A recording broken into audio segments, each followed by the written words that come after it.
Hello, everybody, and welcome again to another episode of Palm Tree Sports.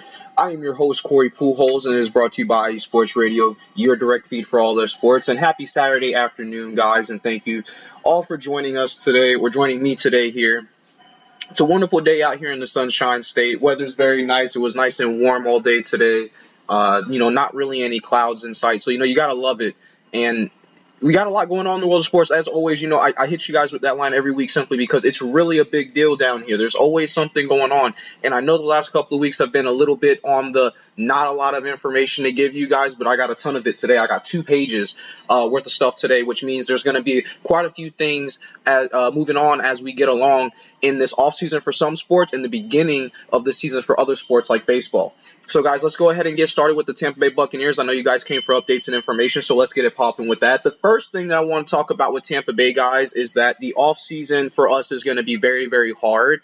The free agency for us is going to be very, very hard. For those who do not know and those who haven't seen any of the cap space rankings, which were released at the top of the year, the Tampa Bay Buccaneers, I believe, have the worst cap space situation with about $55 million over the cap, okay? So that's bad. And what that means, guys, for those who don't understand what cap means, cap is the money that a team is allowed to spend to sign players without any type of special precaution that goes along with it, like the franchise tag, like, say, for instance, they won a Super Bowl or something like that, and that extra money is getting paid out to them. So that's something that we're going to have to look and find a medium for us because we have a lot of positions for need and we have a lot of free agents coming up that are going to end up leaving the team. And it sucks to know that this is the case. I mean, obviously, if some players decide that they want to take a pay cut, they will be able to stay, and it'll make it much easier for some of the teams to keep some of their players. But in this situation for Tampa Bay, yeah, we're just in a lot of trouble. We're going to have to do a lot of restructuring, and we're also going to have to draft well. The draft is going to be our best friend. Nothing we can do about that, but we're going to make the most of it, yes? So, again, with that $55 million being over the cap $55 million, guys, and the biggest needs on our team being quarterback, offensive line, tight end, all right, and that's on the offensive side of the ball. The defensive side of the ball is edge, defensive back, and safety. Okay, so you might be looking at yourself saying, okay, how can you address multiple needs like this without any money? I'm not sure, guys, but it's going to happen. I don't believe that Tampa Bay has it. They're not going to. Everybody that was on the team last year is not going to be on the team this year. Donovan Smith is most likely going to end up being cut, maybe even retiring. He did attempt to retire before at the beginning of COVID, so I wouldn't be surprised if he goes ahead and does that now. But I don't see how the Bucs can keep him, especially after last year. That's just one name. There's a bunch of defensive backs and safeties that are going to be up for free agency, and some of those would be Jamel Dean, Keanu Neal, Sean Murphy Bunting. My apologies. And also Mike Edwards. Now, of those four guys that I just mentioned, I would keep Mike Edwards in a heartbeat. Got to keep Mike Edwards. That guy's been just a stud at safety for us. And I think Jamal Dean would be the other guy that I feel like I need to keep. I like Sean Murphy Bunting. In the playoff run, he had an interception against all three of the quarterbacks we played on the way to the Super Bowl. He didn't have one in the Super Bowl. He did have one against the Washington Commanders. He had one against Aaron Rodgers, and he had one against Drew Brees. Those are some things to keep in mind when you have a team and you have players that you have to re-sign. Dave Canellis, our new offensive coordinator, impressed in his first interview.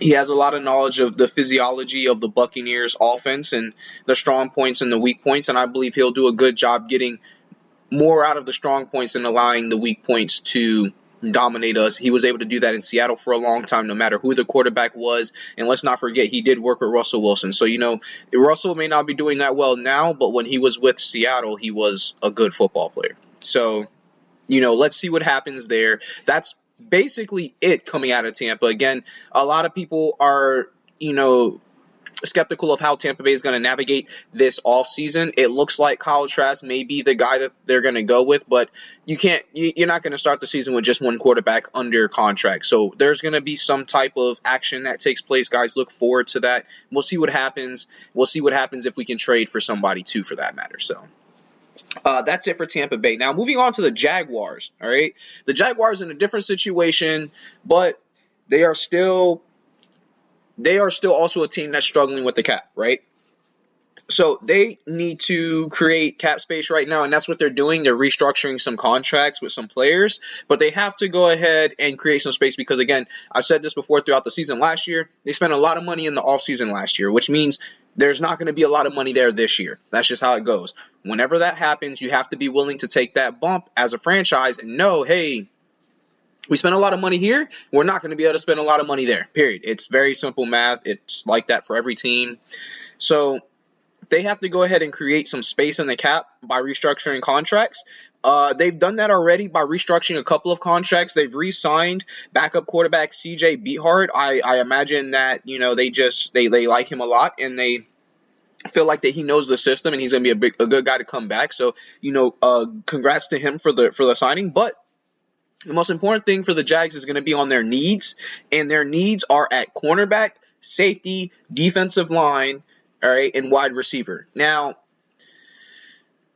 I said this before in their season last year, towards the end of the season, and also during their playoff run, but it was evident that their defensive backfield needed to be shored up. They had the 5th worst pass defense in the league last year, guys. All right, so what does that mean? That means they were giving up the deep ball. That means they were giving up passing yards to quarterbacks that maybe if they passed for 350, it should have been somewhere like 275, but the defense just wasn't playing good defense that day. So you got to address those situations in the offseason. Being $22 million over the cap is definitely not going to help. But, again, this is the case. Every team has gone through it.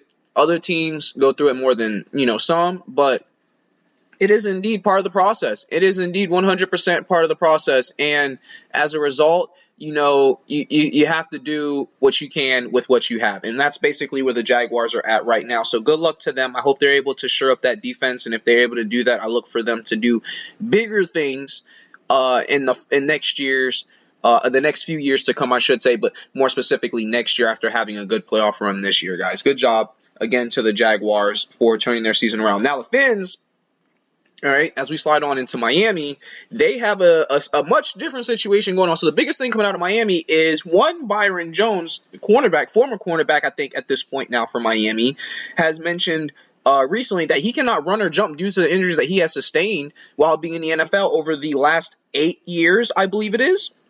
He goes on to say in this interview as well that he feels that there is no substitute for the regrettable handling of players and the substance that they're given as far as, physicals, certain medicines or medications that may be provided by the league. There are a bunch of situations coming out like this and all across different sports. So this doesn't surprise me in the least. But when you have a young guy, again, 8 years for a cornerback, that's not he's time for him to end his career. I mean, we've seen great cornerbacks play, 15, almost 20 years. So, I'm not sure the depth of what he experienced as far as his injuries are concerned, but he would go on to warn the incoming draft prospects to the NFL, listen, don't just take anything the league gives you. Don't take these injections or these medications. Go get an outside source. Go get a nutrition. Go get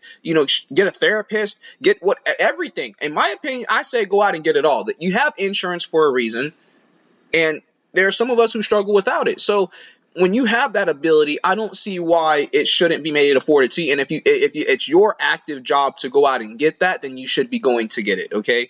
This is coming from somebody who was signed to an NFL team, making NFL-type money, and played on a team that found success. So for him to be saying this, and then also for that same team to be the team that had Tua Tagovailoa and see the injuries that he went through, I think this is something that a lot of young people should pay attention to. And I look to this may be a little bit out of left field, field, but I'm going to use LeBron as an example. People should look to LeBron and see how he's taking care of his body over these last 20 or so years while being in the NBA. And the reason why I say that is because you move more in the NBA than you do in the NFL. In the NBA, it's constant running up and down the court, constant. At least in the NFL, you get to break, you get to huddle, they take a timeout, you get some water. You see what I'm saying? Like in basketball, it's just nonstop running. All right, you're just running. So that is an example of what I mean. Again, he did mention that the injuries he sustained, he felt were regrettable, and that says a lot to the character of somebody who just made millions. Okay, guys, remember to keep that in mind. He's saying that millions is not worth your body.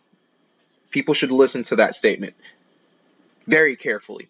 So, but that is the biggest thing coming out of Miami. However, there are a few other things that need to be made mention of. One, Jordan Poyer, the safety for the Buffalo Bills, is hinting at being interested in coming to Miami to play football. It's ironic that a cornerback was just saying that he's struggling with what was going on, and then a safety says, hey, I want to come play for this franchise. But hey, these things happen. Maybe he grew up in Miami.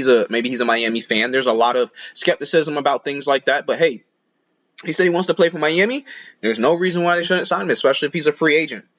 Jalen Ramsey's trade rumors could land him in Miami as well. Guys, they're just rumors, but again, when you have a situation that you have down in LA taking place, there's going to be players who want to get out. You can't be surprised, and you can't be surprised that he wants to come down and play in Miami, especially with the way Miami played last year, and especially if they can actually keep their players healthy. Why not? Last thing is, from a professional standpoint, I saw also that Bobby Wagner got released from the Rams. Now, that is a guy Miami should be looking at and that they should sign. His veteran presence and football IQ alone are off the charts for a linebacker, and that's somebody that they should absolutely take in consideration. I think they should go get him. They have some money, all right? They're not dead in the water, if I'm not mistaken. So, hey, go out. Go clean up your defense a little bit, and why don't you add a couple of veterans and see where that takes you guys, and honestly, we'll see what happens. Yeah, and I heard the same thing. So they had no choice but to release him. A lot of the time when you see such a player of that caliber getting released, that's usually the reason why they ran out of money. So no surprise there. But I'll tell you what, again, Miami, that could be a pickup for y'all. That could be just a steal, if you will. All right. I mean, again, his veteran presence and football IQ are just they're obscenely high for a linebacker, and for a team who doesn't have a top 5 linebacking core. Hey, there you go. That'll help out a lot. So, guys, let's go ahead and get to our first break of the evening. And when I get back, we're going to go ahead and jump into the NCAA. We're going to cover some things over there. Then we'll jump to the NBA, MLB, NHL, and we'll talk a little UFC since there's a fight night tonight. And then, of course, UFC 285 coming up next Saturday. So, guys, keep it locked here at Palm Tree Sports. Again, I am your host, Corey Pujols. It is brought to you, as always, empowered by IU Sports Radio, your direct feed for all the sports. Thank you guys for having it locked here. I'll be back in 2 minutes, guys. Lopan. They didn't even want you. Heck, they didn't even want me. But you know what? Right about now, they have no choice. Looking for the real sports talk? Talk that's for us, the people? Look no further. The Wait a Minute Show. A prime time sports comedy cocktail that tucks you in at night.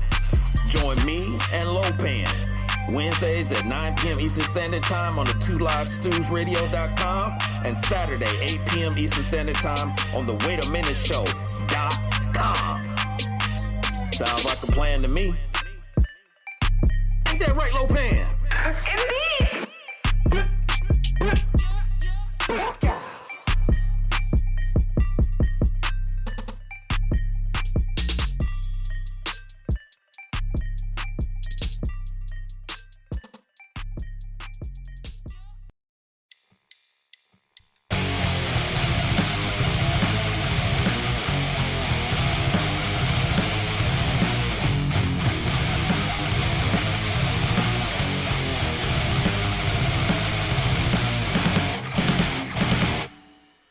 College football, and do you want to hear a college football show dedicated to all that is college football, including junior college and the CCCAA and the NJCAA, the NAIA, and the NCAA, including Division III, Division II, Division I AA in the FCS, and Division I Single A in the FBS? Well then look no further.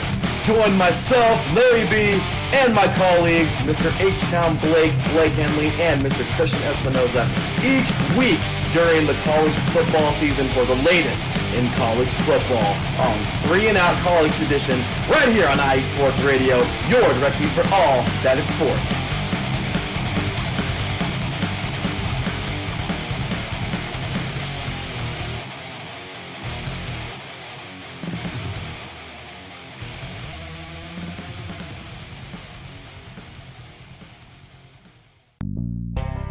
Some say that Indiana is just a flyover state. Flatlands and cornfields, barns and country roads. What if I told you Indiana is the crossroads of America? What if I told you in all other states, basketball is just basketball? In Indiana, basketball is life. Crowded high school basketball gyms on a Friday night, and every barn with a basketball rim and a frayed, worn-out net. If you're interested in the heartbeat of America, and if you're interested in sports, if you have Hoosier running through your veins, the Crossroads Pod with Aaron X is made for you. Powered by IE Sports Radio, your direct feed for all that is sports. Each and every week, the Crossroad Pod covers all of Indiana sports. The pride of the horseshoe of the Indianapolis Colts. The blue-collar gold swagger of the Indiana Pacers. The relentless pursuit of the sixth banner for the Indiana Hoosiers. The swing of the hammer of the Purdue Boilermakers. The swoop of the Cardinals of Ball State. The summoning of the echoes of the Notre Dame Fighting Irish. The growl of the Bulldogs of Butler. The intensity of an Indiana fever. The chop of the Indianapolis Indians.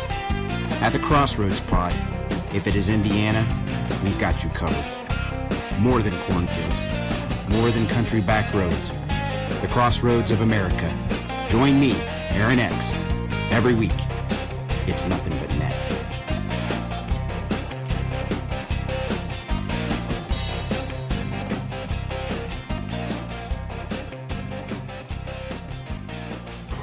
And you guys, we take a lot of pride in the work that we do, and that's kind of what goes on behind the scenes.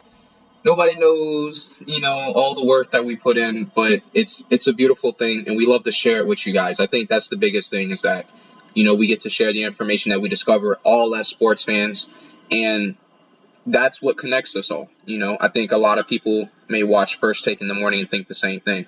I watch Good Morning Football, over on NFL Network. So we all have, our external little areas that we free our minds to, and this is no different.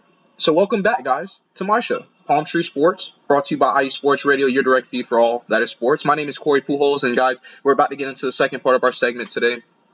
This is going to be college football. So for those who don't follow Florida sports, there's a bunch of teams in Florida, but the biggest ones are the University of Florida, of course, the Gators, the Noles, all right, and the Miami Hurricanes. Okay, so Miami, they struggled last year, as did Florida. Florida State had the best record, all right, and so they have the state's bragging rights. But that leads us into a very interesting offseason for the three teams, because when you have all three teams in positions where they could eventually become a powerhouse within a year or two, Miami may be the 2-year team out. Florida has a lot of talent, all right? We just need a quarterback. Really, what it comes down to is a quarterback that can help the time of possession stat and increase it. Not just help it, but really increase it. You know what I'm saying? So the reason why I say is in college football, a lot of things are bang bang. Our defense, which Florida is known for defense, gets tired. And they did get tired a lot last year. That was one of the things we didn't talk about much, because it seemed like they were always trying to bail us out, especially in close games. The games that weren't close, what can you say? Offense couldn't move the football. Defense got scored on. In order for the defense to be healthy and be good to go, you have to, keep the football. You got to stay on offense. And, well, how do you do that? It helps when you have a really good quarterback. It just helps a lot, guys. Anthony Richardson, who's headed to the draft, he was a good quarterback, but he was very hit and miss. Very hot and cold, all right? Tremendous talent, no doubt about it. In the talent, he's a 5-star. In the actual production, decision-making, all that good stuff, he's a 6. You know, and in a world where the majority of quarterbacks in the NFL, the decision-making is 7, 8, 9, you know, out of 10, Anthony's definitely going to have to figure that part out. His football IQ is going to have to increase, and he can't just rely on his raw talent. That leaves Florida with a hole, all right? We have no quarterback. Jalen Kitna was dismissed from the program in the offseason following an arrest. That was a crazy situation. We had 2 walk-ons separate and go to different colleges. So we were left with a quarterback room that had only about 2 quarterbacks in it, Jack Miller III and Max Brown. Now, okay, I'm happy to report that our quarterback room now adds Micah Leon. Okay, he's a graduate transfer, so he he wrapped up his time at UConn, and now he's coming down here to Florida to see what kind of position he can earn, maybe a starting position. We'll see what happens, how he plays. And then other than that, of course, we had Graham Mertz, which was the transfer from Wisconsin, if I remember correctly. Jack Miller III, again, who, you know, he was here last year, so, you know, he's a similar face, if you will. Max Brown, okay, again, he's a young guy. He's a freshman, if I'm not mistaken. And then we have 2 walk-ons, Parker Lise and Jordan Guile, both walked on to the team. So we have an actual quarterback room. Now, how much skill and production can be had out of that room, that question, we'll have to just wait and see. We will just have to wait and see, guys. I don't want to speculate on who I think is going to win the position. It's too early. There hasn't been any spring football yet. They haven't even done 7-on-7s yet. So let's give them some space and see what happens next. I know they're still working through the transfer portal, as are the Noles and the Canes as well. So guys, just keep those things into consideration, that the transfer portal is something that is still being utilized to this day. And there's a lot of, how can I put this?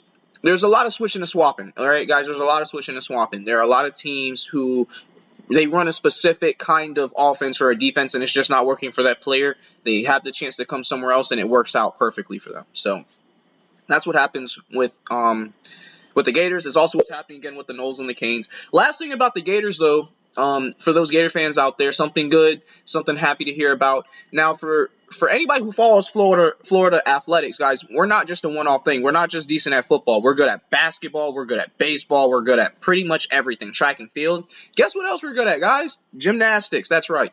The ladies of the Florida Gators have acquired their 5th straight SEC championship following a phenomenal showing against Kentucky, who is ranked 12th, and they brought the fire. They did. The scores were very, very close. I think it was 197 to 196 or 198 to 197? It was very, very close, guys. But when I tell you, the work that they do down there is just absolutely phenomenal. I watch them on YouTube a lot of the time because I don't get to catch them in midday during the week, especially during the week. You know, we all work and we all have lives, so and we all understand that. But I watch my Florida Gators whenever I can. I follow the YouTube and Twitter channels, so I'm always getting these updates constantly. Notifications are on, so I get to see these things. And it's always a phenomenal thing, especially because I'm one of those people where I play multiple sports. When I was much, much, much younger, I used to tumble and do a little bit of gymnastics, and it helped out a lot. It helped tremendously, especially with football.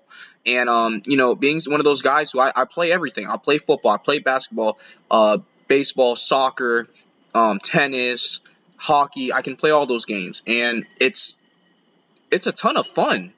It really is, guys. So I can only imagine what it's like, when it's going through those young ladies' heads, winning that 5th national championship. But I tell you what, like they said, it never gets old because it doesn't. I can watch my team win all day. Speaking of watching their team win all day, shout out to the Noles. Even though I'm a Gator, I have mad respect for the Noles simply because over time, if you guys could imagine just growing up, and you have to face the same person every year. Last game of the season. At some point, you might still hate them, but there is a level of respect. You might not ever tell them that there's that level of respect, but guys, I respect the Noles. I've respected the talent that they brought out of the league many times over. Some of my favorite players come from Florida State. So, guys, shout out to the Noles. What they did last year was phenomenal, especially without a head coach. It's incredible to know that this team's upside is without a ceiling. Again, going 10-3 in the last year was maybe what Florida State fans expected, but if you're not a Florida State fan, I don't know if you were thinking they were going to perform that well. So again, congratulations to them. Their work right now is in the transfer portal. Again, just like I said with Florida and the Canes, but more so with them just to shore up those few positions that they're lacking in, which isn't many. Again, they were the best performing team out of Florida last year. Their defense performed very well. The offense was much more improved from the year before, and when I say much more improved, I mean the consistency level was just 100% different. They were able to move the ball up and down the field at will. Majority of the games that they played in, the games that were close, they were able to pull them out. The only real loss on the season was it the first game of the season? I can't remember. No, it wasn't. They I think they started the season 6-0. I can't remember exactly what it was. I might be getting last year and the year before that mixed up. But the bottom line is I'm very impressed with Florida State and how they performed. There's not that much that they have to fix in the offseason, which is why they're going to continue to work through the transfer portal, and we'll see what type of players they decide to add to the team. So aside from that, the biggest issue Florida State is facing, now that we've talked about their upside, is actually the conference that they're in. The ACC and their decision-making on how they want to handle the revenue side of things. And I want to pick the right words, right? I don't want to say, necessarily signing or whatever the case may be, because for every college it's different, right? But we saw with Florida, the NIL situation falls through, and it really puts a bad rep on you as an organization, especially when you sought out this player, and then this is what happens because of it. So I imagine when Florida State's athletic director, Florida State's athletic director took to social media in their interview to say that, hey, something's got to change for these players, and not just for the players, but for the colleges as well. Of course, the teams are built off the players, but he's saying something that needs to be said, guys. The money situation in college football has never been messier. Right? It's never been messier. Now, of course, granted, there's never been more money in college football than there is now, especially with the recruiting process the way that it is, and the future kind of being on paper. But if we're gonna be fair to all 150 plus teams in college football, guys, something has to be done in the ACC for sure. Something needs to be done in general, but they're going to have to get this money issue under control. This is the biggest thing facing the Noles right now. Again, after a stellar season last year, I look for them to come back and have another stellar season, and again, add through the transfer portal what they need in order to acquire that stellar season. Guys, let's go ahead and move on to the Canes. Now, the Canes, they are probably going to utilize the transfer portal up until the last day as well, but their reasoning is different. See, they have a lot of needs over on defense right now. Again, their offense isn't anything special, but hey, at least a good defense to keep you in a game, guys. And for those who don't understand the process, the most important position in all of football is QB. All right. If you can't stop a QB, you can't play a game. You see what I did there? Guys, on defense, your job is to stop the QB.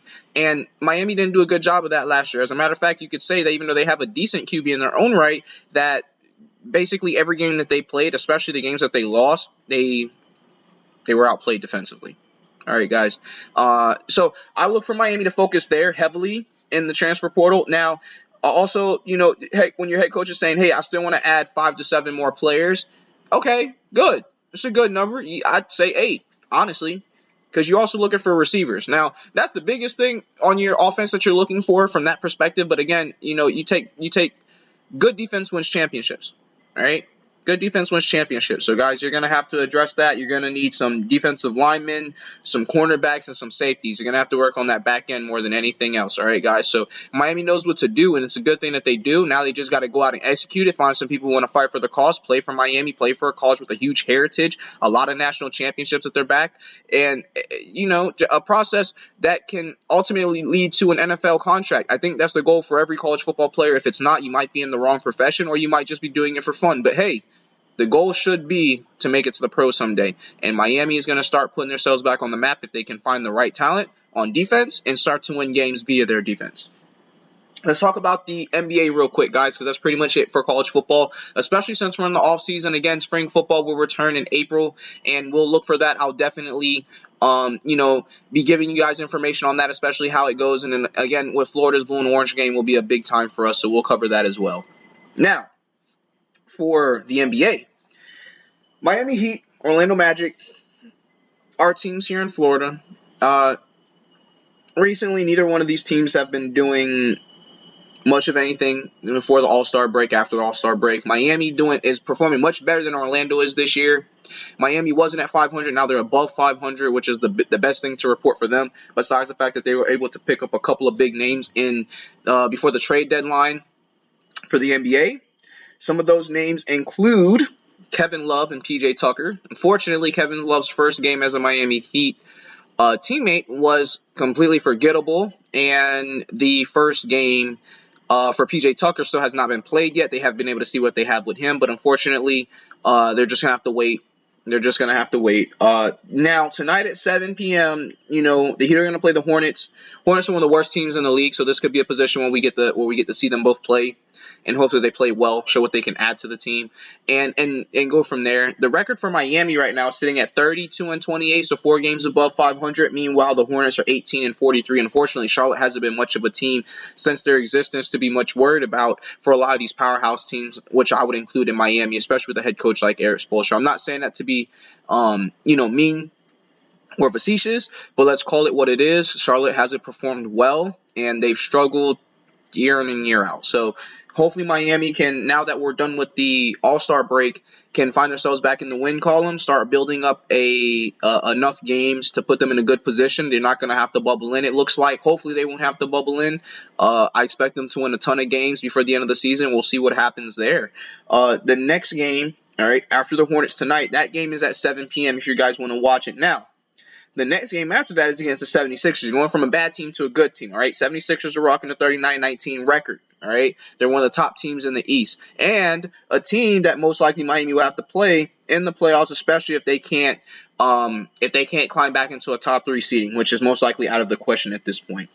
That game is going to be Monday, February 27th at 7 p.m. This Monday, guys, if you want to watch that game. And it's important to know because, and I mentioned these 2 games because they've lost 2 in a row, all right? Whenever that's happening, back-to-back games, people's mentals will start to play games on them, right? Start to stress them out a little bit more than they need to be. Guys, you're 4 games above 500. Let's get back in the win column, 1 game at a time, yeah? That's the way you have to look at, especially with basketball. You guys are playing a ton of games. Over 80 games, bro. So don't put your eggs all in one basket. Take some time, and you guys just, had All-Star break. So if you guys are coming back energized, full of desire and passion to go get this job done, because I know you're working hard. So all you got to do is bring the rest of it, and don't forget the brains. That's it for Miami.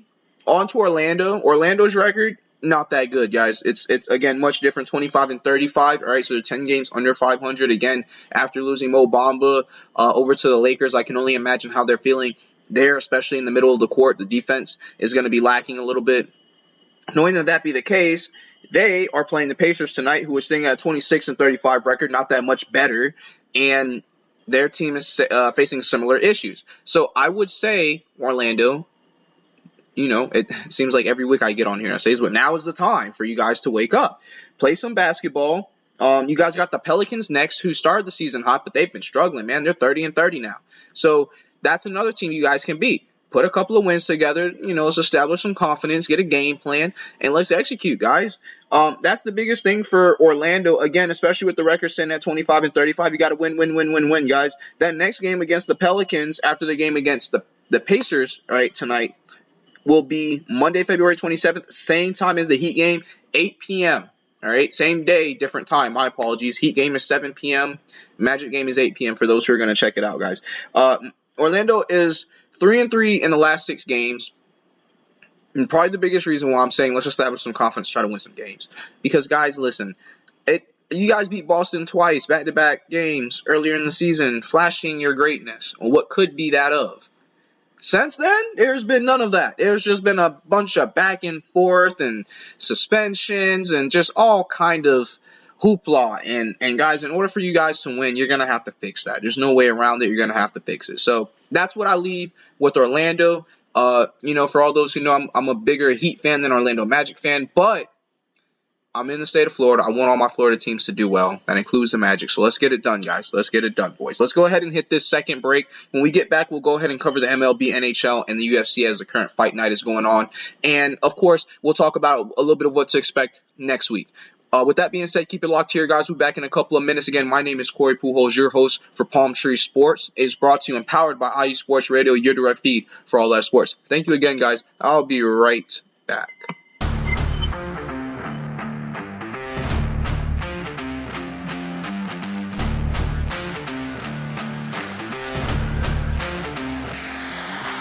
What's good, fight fans? It's your boy, Marcus Los Great, here to give you what you want, here to give you what you need. Yeah, man. Yeah. I'm coming to you live, straight from your mama's basement with a crispy, awesome white tea. We are coming to you live every Tuesday at 10 p.m. Eastern Standard Time. Powered by IE Sports Radio, your direct feed for all that is sports.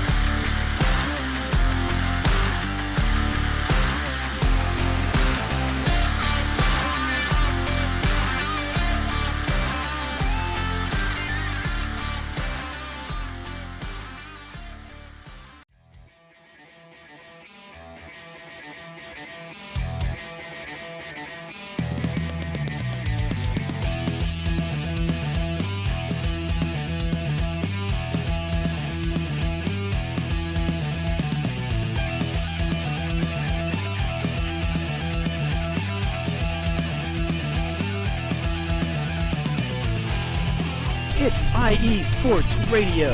It is your direct feed for all that is sports.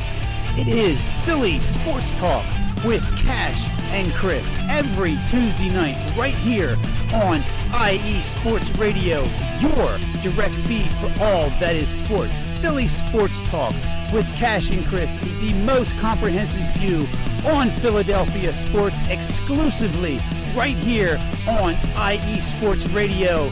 You know what it is, your direct feed for all that is sports. Tuesday night, IE Sports Radio, Philly Sports Talk with Cash and Chris.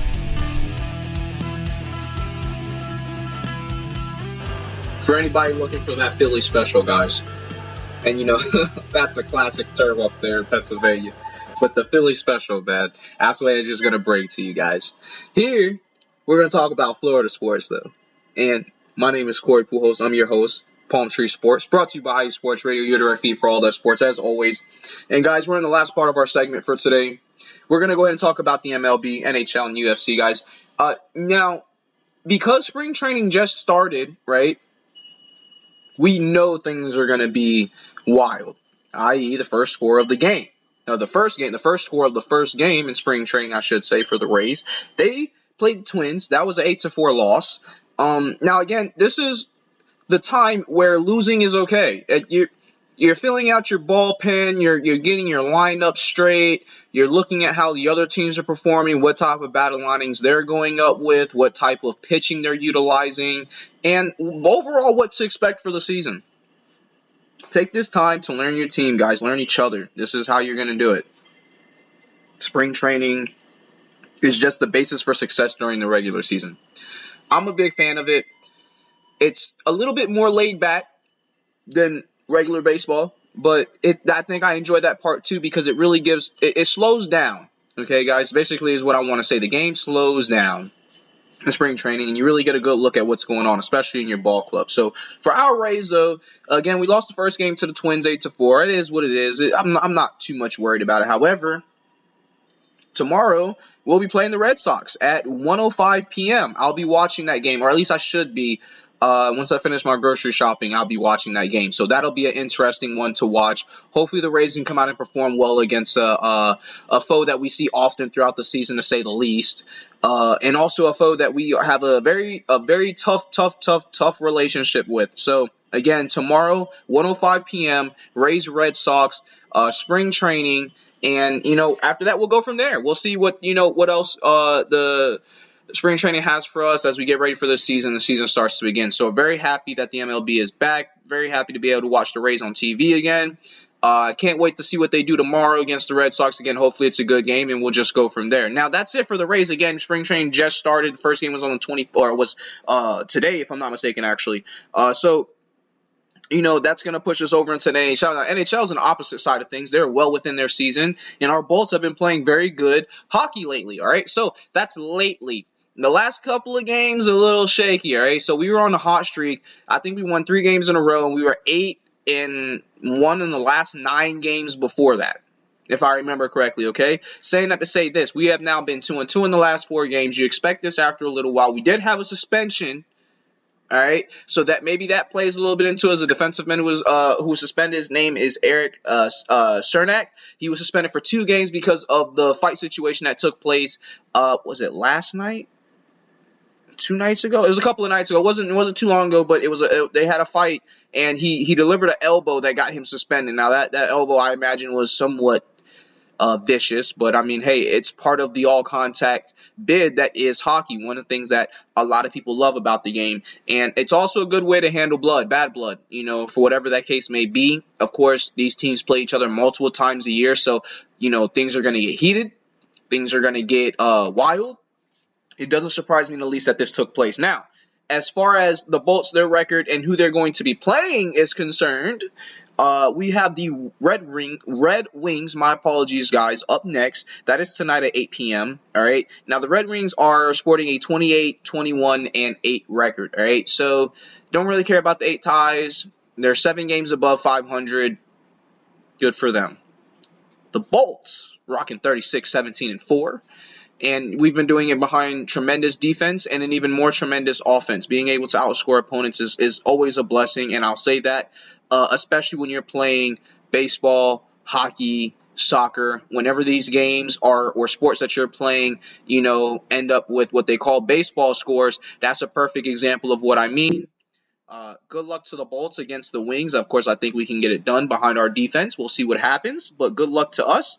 And then next, after that, we have the Penguins, who are rocking a 27, 21, and 9 record, a very similar record to the Red Wings, although their chemistry is a completely different one. They play tomorrow at 6 p.m. So I'll be trying to check out both those games tonight, of course, with the UFC Fight Night and NBA tonight. There's going to be a lot to jump through for those who are looking for what to watch. So, there's a couple of things right there. Again, spring training for baseball just started, so there's a bunch of highlights there to catch up on. And not to mention, of course, the UFC Fight Night tonight. And I believe Bellator MMA tonight as well. I actually have the Bellator fight on right now as it's on Showtime. So for those who watch Bellator, that's also something for you to check out. For the most part, that was everything for the Bolts, guys. Again, look for these next 2 games coming up to see if we can build some chemistry on offense, or on defense again, and return to our defensive pressuring ways. And hopefully we continue to outscore these teams as we've been doing for the most part throughout the season. Good luck to the Bolts tonight. Now, I mentioned a little bit about the UFC, of course. There's Fight Night for the UFC, and then there's Bellator MMA on. Bellator MMA is on its main event right now. So if I'm not mistaken, I don't believe this is an old card. I believe this one is actually live at the moment. So if for those who want to check out the end of the card to see what happened, it looks like to me that the champion, Mozov, I believe his name is actually He's winning this fight, and he's winning it pretty handily. So for those who are watching the Bellator fight, this fight's pretty much in the bag. 4 minutes, 20 seconds to go. UFC Fight Night, on the other hand, all right, is going to be sporting Ryan Spann in the main event. Andre Muniz and Brendan Allen are also going to be fighting tonight. Those are some of the big names popping out of the UFC in a few recent years, and they're also a couple of ranked fighters there. So we'll see what happens in that fight night. UFC 285 is the bigger deal. All right, guys, that's more or less the biggest thing right now coming out of martial arts for people to be prepared for, especially if you're a UFC fan, guys. 285 is going to be huge. You got Cyril Kane versus Jon Jones. Jon Jones, want to be considered the greatest of all time by a lot of people, returns after a 3-year layoff, and he's fighting, in my opinion, maybe the biggest threat to his style. For those who don't know, and I'll keep this short for you guys, but for those who don't know, Jon Jones's record is essentially undefeated. The one loss he had came from an illegal elbow against a guy that he was already beating, dominating in the first round, and honestly, it would have ended there regardless of the elbow. With that being said, Cyril Kane is a very destructive, high-level Muay Thai striker and a natural heavyweight. We saw he was able to do against Francis Ngannou, who is probably the most feared striker in the heavyweight division, or was at the time the most feared striker in the heavyweight division. So this is going to be a very interesting fight, guys. All I want to tell you is, despite how tremendous Jon Jones is, despite how good he's been his entire career, do not be surprised if he gets knocked out. Guys, just don't be surprised if he gets knocked out. That's all I can tell you. If he does, you heard it here first, folks, but I've watched the majority of Jon's career. He struggled against high-level Muay Thai strikers, especially when they get off before him. So we'll see if his creativity, his wrestling can get him out of trouble, but I don't know, guys. This is going to be the hardest one for him. Valentina Shevchenko also fights. She's a lady fighter I enjoy watching. She doesn't spare anybody. She kicks people in the head. They go to sleep. She's a very impressive martial artist out of Russia, and a lady martial artist at that. And then when she wins, she hits this very nice pirouette. So I look forward to watching her fight. We'll see how she performs. I think she's going to win. If you ask me, first or second round stoppage is going to be my guess. And I just can't wait to see what happens there at 285. So, guys, I hope you guys tune in for that as well. And in the meantime, I want to say thank you for joining me here on Palm Tree Sports. It's an honor to be able to talk to you guys and share the information, and of course to be able to basically live out a dream, in a way, and be able to share my opinions on what I believe is going on in the world of sports, especially for the teams that I hold most beloved to my heart, my Florida Gators, my Tampa Bay Buccaneers, and again, just all the other teams doing it big here in South Florida, and in Florida, all out in general, for that matter. So, again, I want to say thank you for joining us here on Palm Tree Sports. My name is Corey Pujols, your host. We'll be back here, same time, same place, next week, 6 p.m. We'll be talking about basically a little bit more in the spring training end of things, especially for baseball, especially now that it's back. Hopefully, the Bolts will be locking up their second or third seed ranking as we get ready to look into the second half of the season for hockey and the playoffs coming up soon. And then also we'll talk about what's going on before UFC 285. I'm pretty sure the 285 countdown and weigh-ins will be going on right about the same time our show goes live, guys. So, be there to check it out. Hit me up on Twitter at Corey Pujols. We'll talk anything sports-related, anything, really anything at all. I have an opinion for everything. Not shy about much of anything either, for that matter. So come find me there if you guys want to talk. Again, it's been my pleasure to share this information with you guys, and we'll be back same time, same place next week. Keep it locked here for future shows, and we will we'll do our best to bring you the content you need and deserve, guys. Have a wonderful rest of your weekend. Spend time with the family. Be safe. If you're traveling, guys, please be safe. There's so much going on in the world today. My heart is heavy. I imagine you guys is too. Hug a loved one. Hug your family members. We'll see you next week, guys. Peace.